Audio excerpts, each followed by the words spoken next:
فەرمانەکە سەرۆکاتیە ئەمریکا ناوێ عێراقی ژلستا وڵاتین بەندکردنا پەنابەران دەرخستیە دکەڤە بەررەخنەی. دیگەل ئۆپراسیۆنە دەرخستنا داعشی ji Mosulê serek wezîrê Iraqê seredana bajar dike. û li roja cîhaniya jinan çend jinên Kurd bi serbexweya darayî maf û azadiyên xwe pitir dabîn dikin.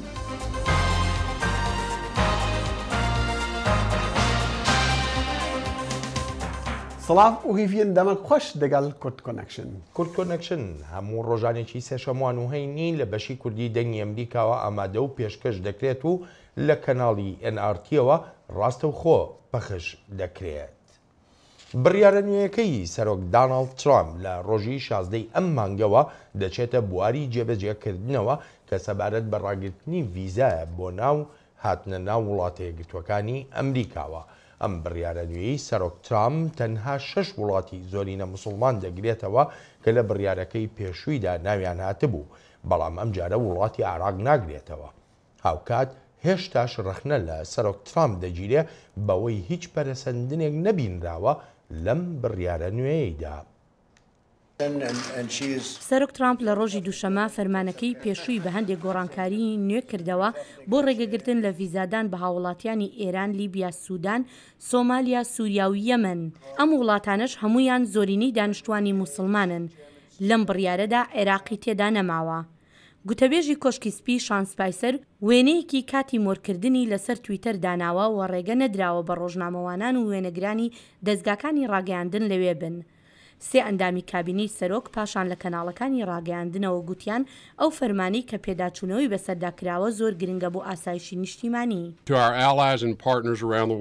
بۆ هاوپەیمانان و هاوبەشەکانمان لە سەرانسەری جیهان تکایە تێ بگەن لەوەی ئەم فەرمانە بەشێکە لە هەوڵە بەردەوامەکانمان بۆ بنبڕکردنی ئەو لاوازی کە تێرۆریستانی ڕادیکالی ئیسلامی دەتوانن بیقۆزنەوە بە مەبەستی کاولکاری.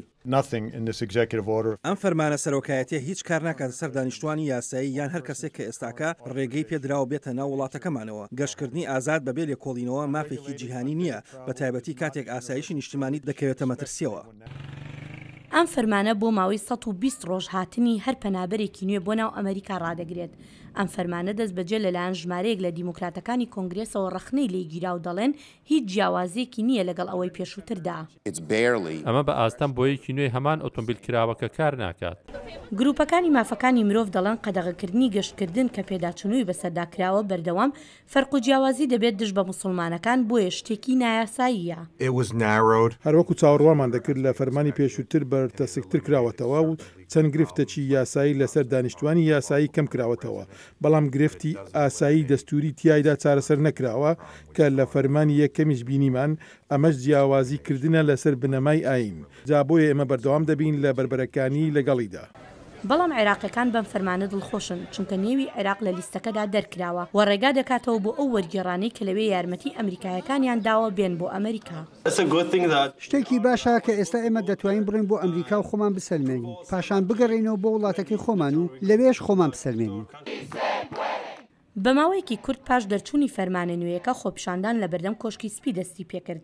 یەکێک لە خۆپیشاندەران تۆم پێرزی سەرۆکی نوێی کۆنگرەی نیشتیمانی دیموکراتەکان بوو کە لەوێدا باسی لە تاوانبارکردنەکەی ئەم دوایانەی سەرۆکی پێشوو باراک ئۆباما کرد لەلایەن ترامپەوە.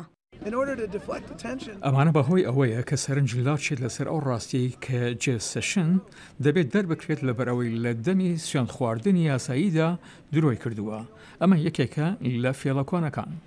هەفتەی ڕابردوو سەرۆک ترامپ لە زنجیرەیەک تویتدا سەرۆکی پێشوو باراک ئۆبامای تاوانبار کرد بەوەی چاودێری پەیوەندیە تەلەفۆنەکانی کردووە، بەڵام هیچ بەڵگەیەکی نەخستە ڕوو و پاشان کۆشکی سپیش داوای لە کۆنگرێس کرد کە لەو بارەیەوە لێکۆڵینەوە بکات. وتەبێژی سەرۆکی پێشوو بە توندی وەڵامی داوەتەوە دەڵێت بەبێ فەرمانی دادگا سەرۆک بە تەنها ناتوانێت فەرمانێکی لەو جۆرە بدات و داوای بەڵگەی کردووە. هێرۆ زەنگەنە دەنگی ئەمریکا. سەرۆک وەزیری عێراقی حەیدەر العەبادی سەردانا ڕەخی ڕۆژهەڵاتە مووسڵی کردو پێشەنگوێ جهێکو لەوەر هێزن عێراقی شەڕی کۆمەڵا دەوڵەتە ئیسلامی داعش دکن. عەبادی دیگەل مەزنە کار بەدەست و قۆماندارن لەشکری عێراقی ژڤیا بۆ ئاگاهیان لەسەر پێشڤەچۆنە شەڕ di bajarda. Hêzên taybetên Iraqê Daeş ji avahiya serekaya hikûmetê derxist وان هەروەسا کۆنتترۆلا موزەخانە سەرەکەیە مووسڵی کرد و لێ دەمێ گرتنا مووسڵێ داعش ئەو تاڵان وێران کردبوو شەڕی مووسڵێک و لە نیڤا مەهادە دەست پێ کردبوو کەتیا قۆناغەکە ئالۆز ji ber ku کاربدەستên Iraqê leşkerê Iraqê bawer dike ku hezaran milîtanên Daeş di nav xelkê sivîl de li navenda kevna Mosulê de ne.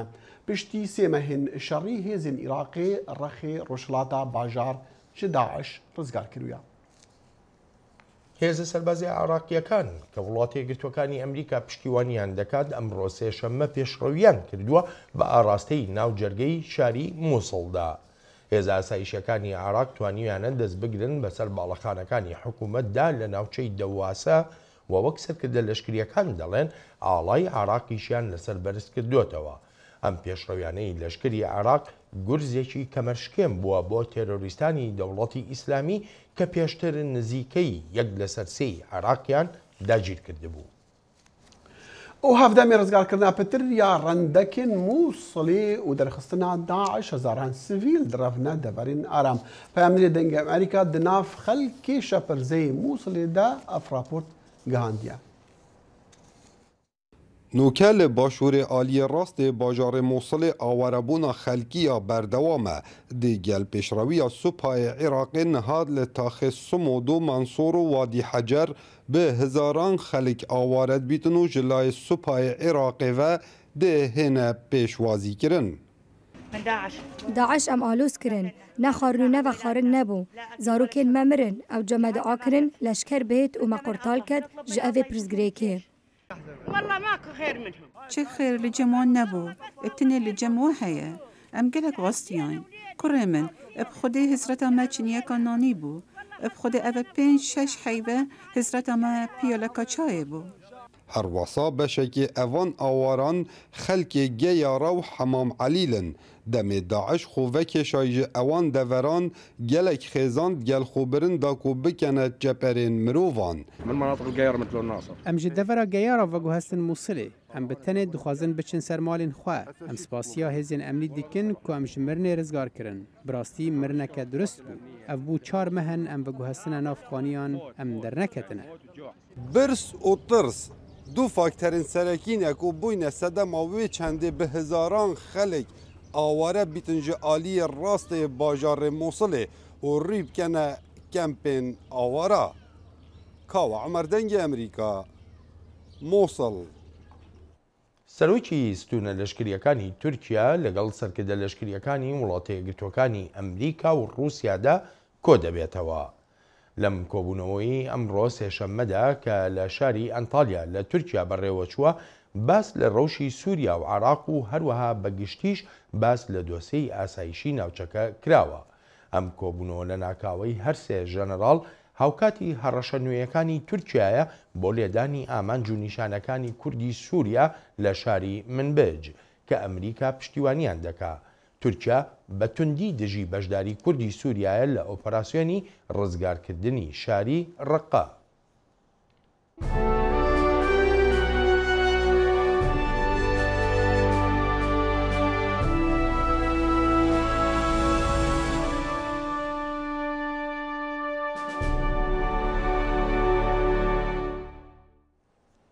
ژنان لە گۆڕانکاری جیهانی کارکردندا دروشمی ئەم ساڵی نەتەوە یەکگرتووەکانە بۆ ڕۆژی 8 مارس و ڕۆژی جیهانی ژنان. دۆسەی نابەرابەری لە کۆمەڵگەدا لە نێوان ژنان و پیاواندا یەکێکە لە هۆکارەکانی خەباتی ژنان بۆ دابینکردنی یەکسانی لە کۆمەڵگەدا لەگەڵ پەرەسەندن و بەرەو پێشچوونەکانی جیهانیشدا بەڵام هێشتا نابەرابەریەکی زۆر هەن. ئامینە کاکەباوە ئەندامی پەرلەمانی سوید لە دیمانەیەکدا لەگەڵ کورد کۆنێکشندا باس لەو نابەرابەری و هۆکارەکانیشی دەکا. سەرەتا لە ئامینە کاکەباوم پرسی لە ڕۆژهەڵاتی ناوەڕاست ڕەوشەکە چۆنە؟ لە ڕۆژهەڵاتی ناوین وەزیەتەکە زۆر نالەبارتر بووە لە ئەم 30 ساڵەی ئەخیردا بۆی کە ئیسلامی سیاسی زۆرتر پەرەیسان. یعنی وەختی خومینی هاتە سەرکار و دوای ئەوە ئەو ڕژیمە دیکتاتورانەی وەکو سەدام و قەدافی و نازانم مەبارەک و ئەوانە کە هەموو دیکتاتور بوون بەڵام تا حەدێک تۆزێک سێکولار بوون ئەمانەش تەسیری خۆی بوو کە لەسەر ئەوەی ئیسلامی سیاسی بە شێوەی دڕندانەی خۆی هاتۆتە سەرکار کە لە ئێران و لە سعودی عەرەبی و لە قەتەر و لە وڵاتانی عەرەبی ئەوە زۆر باوە. بەڵێ لە کۆمەڵگا ڕۆژهەڵاتیەکاندا و بەتایبەتی لە کۆمەڵگەی کوردیشدا ژمارەیەکی زۆری ڕێکخراوەکانی کە داکۆچی لە مافەکانی ژنان دەکەن هەن.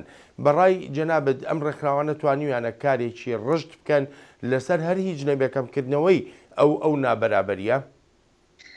ڕاست دەبێت لە کۆمەڵگای دموکراسیدا دیارە کە ڕێکخراوی ژنان و ڕێکخراو ئەنجیۆکان ئەوەی کە سیڤیل سوسایەتی پێڵەن دەبێت ڕۆڵ و نەخشی زۆر باشتر لەوەی کە هەیە بیکەن، بەڵام تۆ لەلایەکیشەوە دەبێت لە کۆمەڵگایەک بێ مەسەلەن ئەگەر تۆ بڵێن کوردستانی خۆمان کوردستانی عێراق لەوێدا مەسەلەنەوە زیاتر لە 24-5 ساڵە بە قەولی معروف وڵاتەکەمان ئازادە ڕێکخراوە هەیە، بەڵام دموکراسی بە تاوی مەعنا نییە. گەر دموکراسی ببوایە قانونەکان دەبوایە، ئەوە نییە. قانونەکان مۆدارنی سێرە بکردرایە، قانونەکان قانونی سیڤیل سوسایەتی ئەوە نیە کە لەبەکاندا ئینسانەکان بتوانن بەر ئەساسی قانون نەک بەر ئەساسی عەشیرە و کلان و نازانم ترادیشن و نازانم کەلتور و دابوونەری لە وڵاتەکانی ئێمە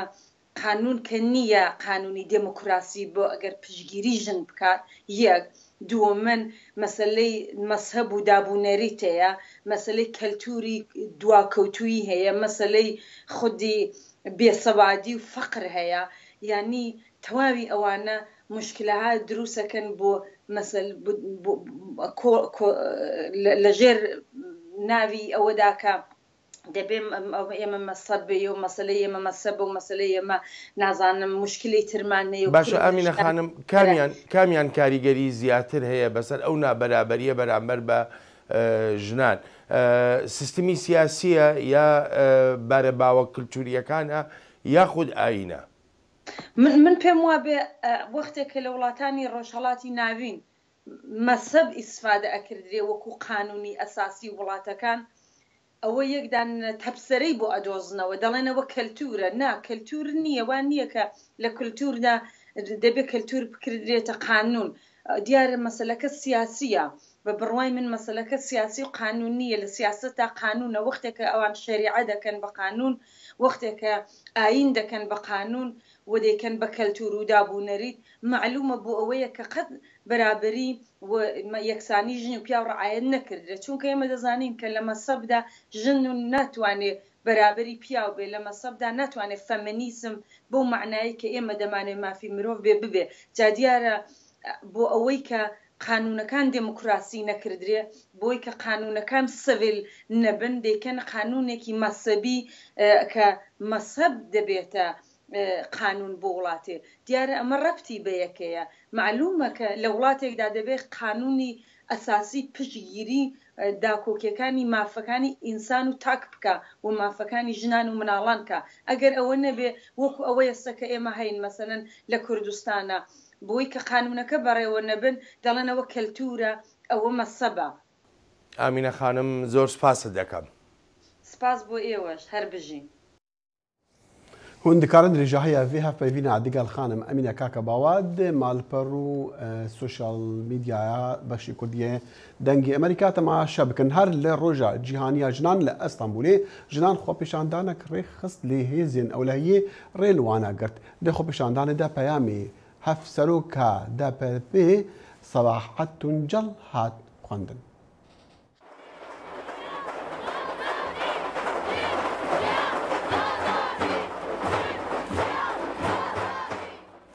Adarê roja jinên ketkariyên cîhanê li Stenbolê bi mîtingekî mezin hate pîrozkirin. Bi hezaran jin bi reng û dengê xwe li qeda Bakirkeya Stenbolê hatin gelhev û bi hev re gotin tenê nabe. Em serkeftinê ji dayîka re û riya re em her demî bi riyê xwe re ne her bijî na heta qiyametê ne.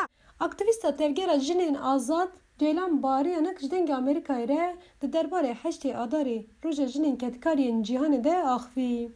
Em ve haşte adari de jin naşun derci erişe kul devlet o hükümet AKP لسرمه دمشینه امی برخدانیه که مزن سرهدانا رح جنان امی سر بکن امی وان پولیتیکای ایریش جنان امی والا درکن ام بانگوازی الجنات تف دکن وکی رح حشت آداری جناها هیا بیستی یکی آداری و هیا رفراندومه امی تم قادابن امی تم برخوردن امی تم سر بکن سلوگان جنان پرانیت دربار رفراندوم گوهرتنا قانون بینگهین و توندی لسر جنی بو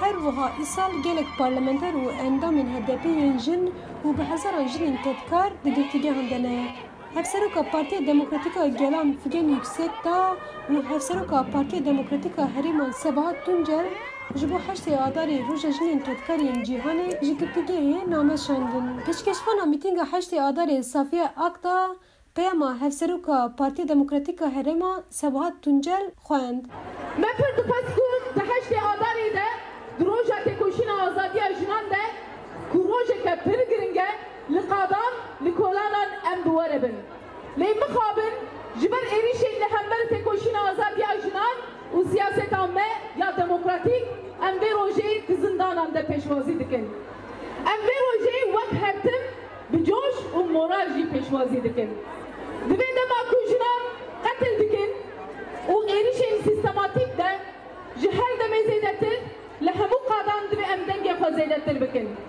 ام دزانن کوه و برخودانه با آوائه که هری باش پیکتینن ام همو حوالی جن این کته کوشینا جنا آبری خستن مزن دکن سلاو دکن روژا خشت آداره یا جن انجیحانه لو همو یعنی پیروز به هر وها برنامه پیروزباهی لهمو دورین ترکیه بردوام دکن و استانبول جی به مشا شوی که هر سال ده حشت آداری ده لتاکسیمیته پیروز کرن لی بداوی به هجه گوتنه که پیروزبایی حشت آداری سالا پار لستانبول هاتو قدخه کرن و ای سال لامده بریار قدخه هاتو بوداین لیل سر برتکین جنان قدخه هاتو بتال کرن لالی دن وجی پیروزبایی حشت آداری لرحای راست ایریش پولیس هاتن و گلک جن هاتن بنچاو کرن سوزان یشار دنگ امریکا استانبول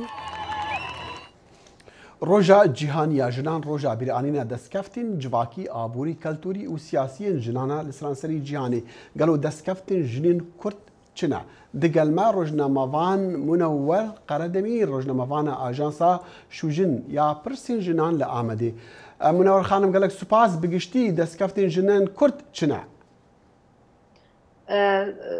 دەستکەفت ژنێک کورد دیان کو بەرخۆدانە خۆ دەستکەفتیان بەدەست خستنە هەنە لە ئەوانە بە بەدەلە هەری گران بەدەست خستنە و ویرۆژێ ji bo destkeftiyên hîn zêdetir ku bi dest bixin têkoşîna xwe berdewam dikin jinên Kurd.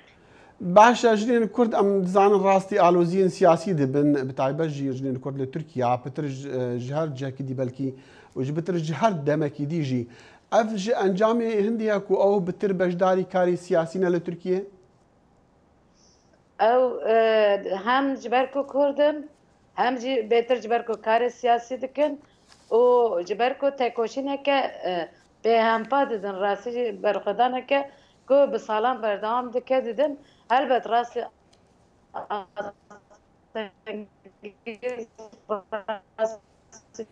tundiyê dana xwe ew jî rastî tundiyeke mezin tên û ji ber karê ku dikin ji ber xebatên ku dikin û ji ber pêşketina xwe jî rastî gelek zeft û zordariyan tên.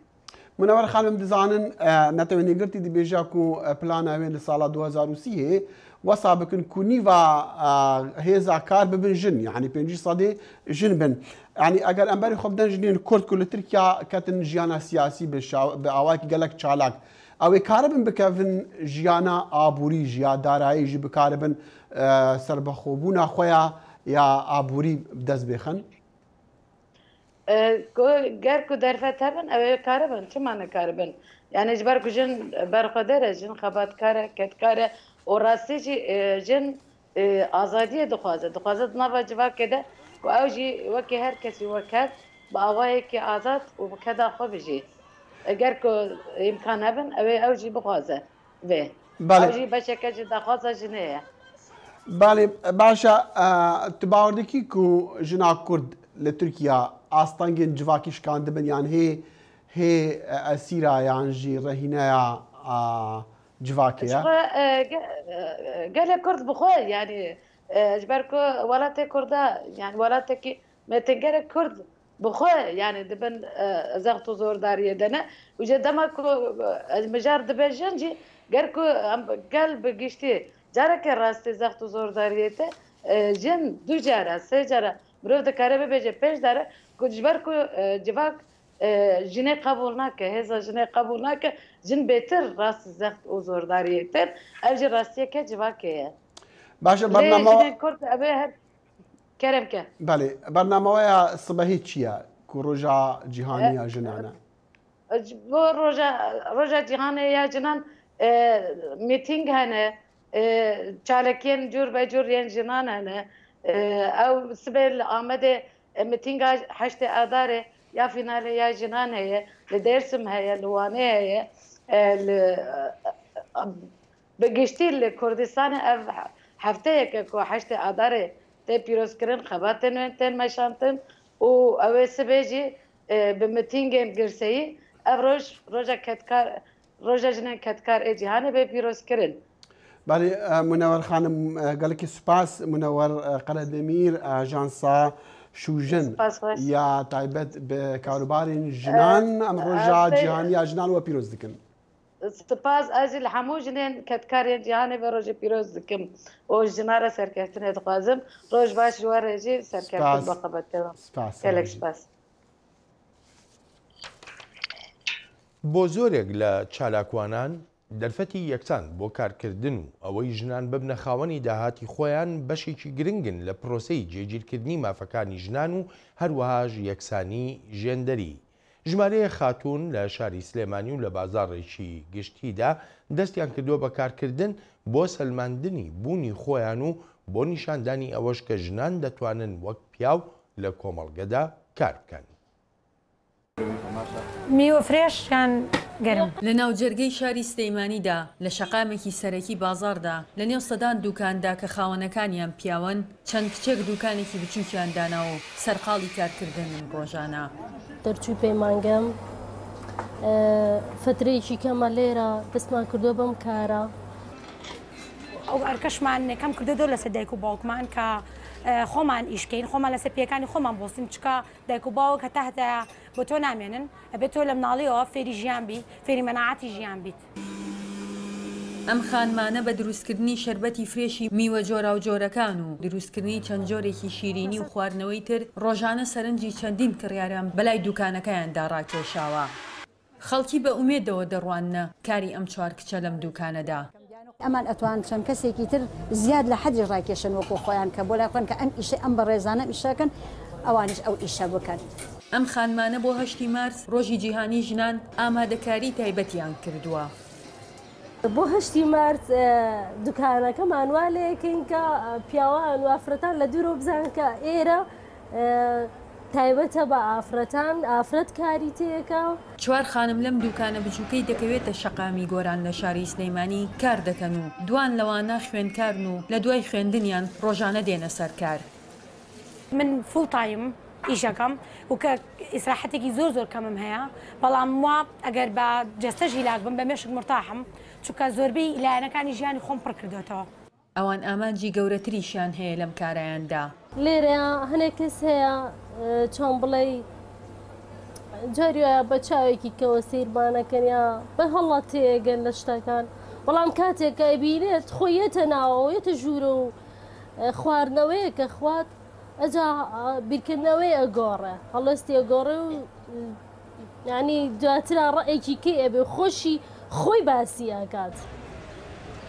دروشمی ئەم ساڵی ڕۆژی جیهانی ژنان گۆڕینی جیهانە لە ڕێگەی کاری ژنانەوە. دیمەنی و هاوڕێکانی بەدانانی ئەم دوکانە بچووکە لە ناوجەرگەی بازاڕی شاری سلەیمانیدا کاریگەریان هەوە لەسەر بیرکردنەوەی بازاڕێکی گەورەدا. ئەوان دەیانەوێت بەم دوکانە بچووکە هەنگاوی بیرکردنەوە و گۆڕانکاریەکان بەرەو ئاراستەی کۆمەڵگا و هێنانە دەرەوەی ژنان بێت لە ماڵەکاندا. ژیار محەممەد دەنگی ئەمریکا سلێمانی. هون جبو نوچه پیزانین و شاهید تونکو دنگ امریکا ام لجهه بویرینه نوچه این گرنگ جبو وحد شوپینین به یوتیوب و فیسبوک و تویتر خویا کرمانجی و سورانی برنامه سیاسی، هنری و روناکبیری برنامه کرد کنکشن ده NRT TV ده دکارن لتلفزیون و رادیو پشکا کردیا دنگ امریکا به شوپینن و گهداری بکن همی پلاتفورم میدیایی پشکا کردیا دنگ امریکا ده خدمت و دانه و جیک راست هل بجارتیه دنگ امریکا جدره هری باور پیکری ام دچرخی شورشا تلفونین دست دنا اف قناق جیانا مد گوهرا اوا باوریا شارزاین سازکاریا تلفونایا لپیشانگاها جهانی لبرشلونه او دی بیجن افتا تکنولوژیا جیانا خلکی لگوندن هری و درین جهانی جی دگوهرا کارمەندانی نێو بنکەی پیشەسازی لە مەڵبەندی جیهانی تەکنەلۆژیا لە بەرشەلۆنەی ئیسپانیا لە پێشەنگای دوایین بەرهەمی تەکنەلۆژیای خۆیان دەڵێن تەکنەلۆژیای ئەو ئامێرانەی دەجوڵێن ژیانی ئێمەی گۆڕیوە و دەشڵێن هێشتا بەرهەمی زیاتری دیکەماون لە ئایندەدا بێنەگۆڕێ. ڕۆبۆتێک بە ناوی پیبۆ بەرەم هێنراوە بۆ ئەوەی یاریدەی خانەوادەکان لە پێکەوە گەیاندنیان بدات و هەروەها بۆ دەربڕینی هەست و سۆزی خۆیان لەم سەردەمەی دیجیتالدا. ئەم فڵچە زیرەکەی دانیشتن کە بە ئاپێکی نێو تەلەفۆنەکەت دەبەستێت پێت دەڵێت کە ئایا دانت بەباشی دەشۆیت یاننا. هاوکات کۆمپانیای زەبەلاحی تەلەفۆنی AT&T و جەنەرال ئەلکتریک پێکەوە چرای ڕۆشنکەرەوەی زیرەکی سەرشەقامەکانیان بەرەمهێنا و کامێرا و سێنسەر و مایکرۆفۆنی تێدایە و بە تۆڕی مۆبایلی G4ەوە بەستراوە بەڵام بەرهەمهێنەران خواستی گەورەتریان هەیە. بەهۆیەوە دەتوانێت چارەسەری کێشەی ڕاگررتنی ئۆتۆمبیل لە گەراژدا بە شێوەیەکی ژیرانە بکەیت و هەروەها شوێنی دیاریکردنی ڕوودانی تەقەکردن لە نێو شاردا و زانینی کەشوهەوا و ئاستی پیسبوونی ژینگەی شارەکە واتە ئەمە دەبێتە ئامێرێکی هەواڵگری لە نێو ئەو شارەدا. بەشی زۆری تەوەرەی پێشانگای تەکنەلۆژیای ئەم ساڵ سەبارەتە بە تۆڕی هەرە خێرایی 5G ئەوەی خێراترین توانای داونلۆدکردنی هەیە بەبێ هیچ دواکەوتنێک. کەواتە ئێمە باز لە گەاندن بە کاتێکی زۆر خێرا دەکەین. باشترین نمونە کە هەتا ئێستا گوێبیستی بوو بم ئەنجامدانی نەشتەرگەریەکە لە وڵاتێکدا کە تێیدا دەستێکی ڕۆبۆتی لە وڵاتێکی دیکەوە نەشتەرگەریەکە ئەنجام دەدات. تەکنەلۆژیای ئامێرە جوڵێنەرەکان وا گۆڕانکاری لە ئابووری وڵاتانی ئەفریقادا دەکەن. لە کینیا چەندان ئەپلیکیشن بۆ ئاژەڵداری هەن هەروەها بۆ پەیوەندیکردن لەگەڵ خانمان ئەوانەی بۆشتنی جلی پیس بە ماشێنی جلشۆری گەڕۆک لە ئۆگەندا ئەو کارە دەکەن. پرۆگرامی ئێنیزا مۆبایلی سادە بەکاردێنێت بۆ ڕادەستگەیشتن بە ئاستێکی گەورەی فێرکاری. ئەوان توانای ڕادەستگەیشتنیان هەیە بە هەموو ئەو وانانەی پێویستیانە بۆ بەشداریکردنیان لە پرۆگرامەکەدا و هەفتەی 10 سنتی ئەمریکایی لەسەریان دەکەوێت. ئەم بڕەپارەیە بۆ تێچوونی هەموو ئەو وانانەیە کە دەخوێندرێن هەل لە خوێندکارانی تەمەن 8 ساڵانەوە هەتا خوێندن تەواو دەکەن. لە ڕاستیدا لە بەشی زۆربەی ئەفریقادا تەکنالۆژیای موبایل تەنها ڕێگایەکە کە بە نرخێکی هەرزان بتوانرێت بەهۆیەوە پەیوەندی بە ژمارەیەکی زۆر لە خەڵکانەوە بکرێت. راپۆرتێکی ڕاوێژکاری ئەم دوایی بەڕێوەبردننی کۆمپانیای مەکنزی پێشبینی دەکاتە تا ساڵی 2025 نیوەی دانیشتوانی خواروی بیابانی سەهارا لە ئەفریقا بە ملیۆنەها کەس دەبن لە ڕێی سمارتفۆنەوە دەستیان بە خزمەتگوزاری ئینتەرنێتدا بگات. لە وەتای ساڵی 2009 کە سەرۆک جۆرج دەبلیو بوش کۆشکی سپی جێهێشت خۆی لاداوە لەوەی ڕەخنە لە جێگرەوەکانی بگرێ یان سەنگیش بخاتە سەر سیاست بە سیاسەتی دەرەوەیشەوە. بەڵام هێشتا جۆرج دەبلیو بوش داکۆچیکارێکی سەرسەختە لە جەنگاوەرە دێرینەکان و لە قۆناغی پاش سەرۆکایەتیەکەیدا بە هونەر ئەو داکۆچیە دەکات و ئەمەش یارمەتی دەرە بۆی تا بتوانێت دارایی کۆبکاتەوە بۆ ئەو سەربازانەی ئەرکی لەشکریان کۆتایی پێدێنت و دەگەڕێنەوە ناو ژیانی سڤیلی هەروەهاش بۆ چارەسەرکردنی بریندارەکانی شەڕ. جۆرج دەبلیو بوش تابلۆکانی بەکاردەهێنێت بۆ ڕێزلێنان و بەرزڕاگرتنی ئەوانەی بە بڕیاری خۆی وەک سەرکردەی پێشووی لەشکری ئەمریکا نێردراون بۆ شەڕەکان. بەڵێن دیارە ئەڤە شێوەیەکی نوێژ بۆ ڕێزگرتنی لیوان کەسین کو ژیانەخوا دکن قوربانی نیشتیمان و وڵات و ئازادیە وڵات و خەڵکی خوا بەتایبەتیش لەلایەن سەرۆکێکی وڵاتەیەگرتووە ئەو لە گۆڕاکوێنین مەدیدین دیارە سەرۆک بۆ نیگارکێشێکی ژێهاتیە بێچەندین تین دماهیا کورد کنەکشن هەتا ڕۆژەهینی هەر شاد و بەختەوەر بن و خودەحافیز هەر شاد بن.